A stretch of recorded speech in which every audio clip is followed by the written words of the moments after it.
যেমন শরীর সুস্থ রাখে, মন ভালো থাকে, সামাজিকভাবেও মানে সমাজকে সুন্দর করার জন্য সমাজিক হয়েছে যারা আমরা দেখছি, যারা উপস্থিত হয়েছি তারাও আমরা আনন্দ পাচ্ছি। শুধু আনন্দ না, এই খেলাধুলার যে বহিঃপ্রকাশ সেটা দেখা যাবে অনেক দিন ধরে আমাদের নিজের মধ্যে কাজ করে এই রাস্তা, এবং সেটা আমাদের মনকে এবং আমাদের বেঁচে থাকার জন্য এটা একটা মানে এক ধরনের রিক্রিয়েশন করা যায় বা যেটাই বলো যে এটা বেঁচে থাকার জন্য। যেমন আমাদের অন্যান্য আরও রিক্রিয়েশনের যে ব্যবস্থা করা হয়, খেলাধুলা তার মধ্যে উত্তম সবচেয়ে মানে ভালো ইয়ে হলো খেলাধুলা। এই খেলাধুলার মাধ্যমে আমাদের শরীরকে সুস্থ রাখা এবং আমাদের পরিবেশকে ভালো রাখা।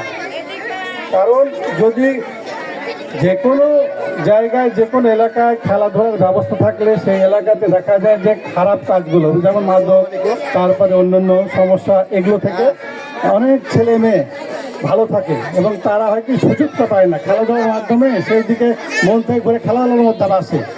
আমি সবাইকে অনুরোধ করব এবং খোলা এলাকাবাসী, আমি এই এলাকায় যেহেতু ছেলে আপনাদের কারো ছোট ভাই, কারো মানে ভাসতে, কারো হচ্ছে বড় ভাই, এখন এই অঞ্চলে যেহেতু এইভাবে সুন্দরভাবে বিভিন্ন মানে গ্রুপে খেলাধুলার আয়োজন করা হচ্ছে, এই খেলাগুলো যেন এইভাবে চলতে থাকে, খেলাধুলাগুলো চলতে থাকে এবং আপনাদের একটা বাবা মা এবং গার্জেনদের দায়িত্ব হবে পাশাপাশি আপনাদের ছেলে মেয়েদেরকে বিশেষ করে শিক্ষা মানে লেখাপড়ার জন্য স্কুলে পাঠাবেন। আমাদের যেহেতু এখানে প্রাইমারি স্কুল আছে, স্কুলে পাঠাবেন, তারা পড়াশোনা করবে। কথা বলতে পারে আমাদের খেলাধুলা যেমন এতগুলো এখানে আয়োজন করছে, এখানে প্রাইজ আসছে, এখানে সারাটা দিন আমরা আনন্দ করছি, কিন্তু আমাদের এলাকার ছোট বাচ্চারা তারা সবাই স্কুলে যাবে। গার্জেনদের বা আমাদের দায়িত্ব হবে তার স্কুলে পাঠানো, এবং স্কুলে পাঠাতে গিয়ে যদি তার যে কোনো প্রয়োজন হয়তো বই কিনা বা অন্য যে ধরনের পোশাক আয়োজন করবে, এরাই যারা আজকে খেলাধুলা আয়োজন করবে তারা এগুলো করবে।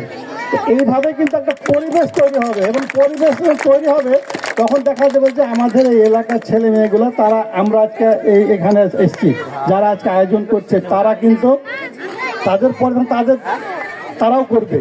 এগুলো হলো শিক্ষা, সেই শিক্ষাগুলো হচ্ছে আমাদেরকে পর্যায়ক্রমে আমাদের শিক্ষা অর্জন করতে হবে, সেই শিক্ষাগুলো আমাদেরকে দিতে হবে। একটা এলাকার পরিবেশ করতে গেলে অবশ্যই ছেলে মেয়েদেরকে মানসিকভাবে তৈরি করতে হবে, তাদেরকে শেখাতে হবে খারাপ জায়গায় যেন তারা না যায়, কোনো খারাপ পরিবেশে যেন না যায়, তারা যেন ভালো পরিবেশে ওঠা বসা করতে পারে, সেই দিকে খেয়াল রাখতে হবে। তা আমি বেশি মানে অন্য আর কিছু বলবো না, আমার যেটা বলা সেটা হলো কিছু আমার মূল যেটা ঠিক সেটা হলো যে বাবা মারা অবশ্যই বাচ্চাদেরকে গাইড করবে এবং ভালো কাজে লেখাপড়া এবং খেলাধুলাতে উৎসাহিত করবে। ওখানে যদি আমাদের সামাজিকভাবে আমাদের যদি প্রয়োজন হয় অবশ্যই আমাদের কাছে মেসেজটা পৌঁছাতে হবে। আমি আজকের এই আয়োজন করেছে তাদের সবাইকে আমার আন্তরিক এবং অন্তর থেকে আমি জানাচ্ছি, ধন্যবাদ জানাচ্ছি যে এরকম একটা সুন্দর আয়োজন করেছে। আর এই আয়োজনে আসতে পারে আমাকে ডাকা হয়েছে, আমাকে ডাকা আয়োজন করে না, আমাকে যে কোনো ভালো কাজে বা তোরা এরকম পরিবেশ তৈরি করে আমি আসবো, হ্যাঁ আমাকে পাবে। আমি তো কোনো রাজনৈতিক কোনো ব্যক্তি না, আমি হলাম কি এই সবার ভাই বোন বন্ধু আত্মীয় স্বজনের মধ্যে আমি সবার মধ্যে আমি আমার এখানে কোনো ইয়ে নাই যে আমাকে মানে কোনো পক্ষ নিতে হবে। আমি সামাজিকভাবে সমাজে ভালো কিছু করতে হলে পরে সেই জায়গাতে আমি আছি, এবং সমাজে ভালোর জন্য আজকে যে আয়োজনটা করা হয়েছে এটা মানে সবচেয়ে উত্তম হলো খেলাধুলা। উত্তম খেলাধুলার মাধ্যমে মানে সমাজের ভালো কিছু করা যায়। তা আমি সবাইকে ধন্যবাদ জানিয়ে আমি আমার কথা শেষ করছি। আসসালামু আলাইকুম রহমতুল্লাহ। ধন্যবাদ আজকের অনুষ্ঠানের প্রধান অতিথি জনাব মাহবুব চাচাকে। এখন